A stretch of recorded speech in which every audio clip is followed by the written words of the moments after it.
मध्ये मी आज 6 मंत्र्यांना भेटले. मी आज अर्जुन मेघवालांना भेटले. मी आज भूपेंद्र यादवांना भेटले.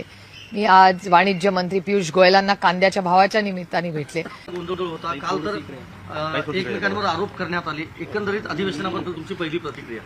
एकतर अधिवेशनात आम्ही मतदारसंघ राज्यातून सगळे देशातूनच लोक खूप अपेक्षेने येतो.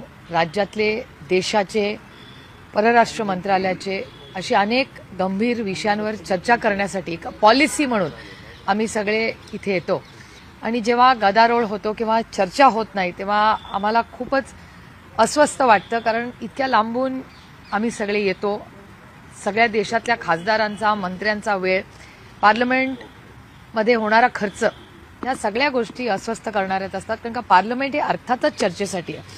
आणि ह्यावेळेस वेगळा अनुभव असा जो मला जाणवला ह्यावेळेस की विरोधक तर करतच होते आंदोलनं, तो त्यांचा अधिकार आहे एका सशक्त लोकशाहीमध्ये. त्याच्यामुळे विरोधकांनी ज्या गोष्टी करायच्या किंवा आंदोलन हे बाहेर केलं संसदेच्या, पण यावेळेस पहिल्यांदा सत्तेमधला पक्ष ही आंदोलन करताना दिसला.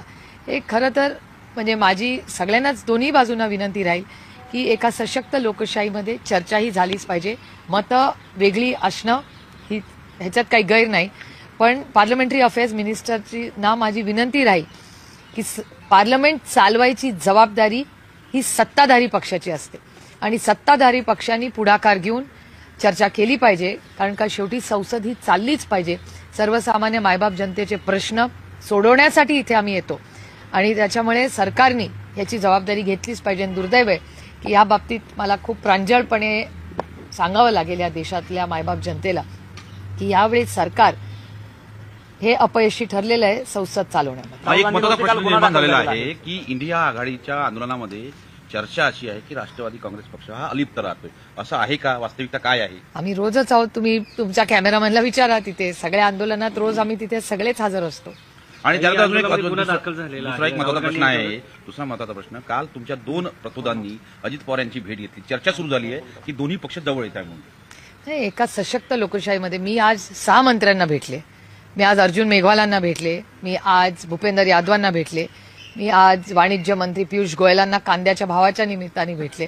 त्यामुळे मी तर रोज 5-6 मंत्र्यांना रोजच भेटते आणि मी ते फोटोही टाकते, ट्विटही करते. त्यामुळे माझ्यासाठी जर म्हणजे आमची एका सशक्त लोकशाहीमध्ये जरी आम्ही विरोधात असलो तर सत्तेत असलेल्या लोकांकडे जाऊन आपल्या भागाची, राज्याचे प्रश्न हे सोडवावेच लागतात ना. ह्यालाच लोकशाही म्हणतात.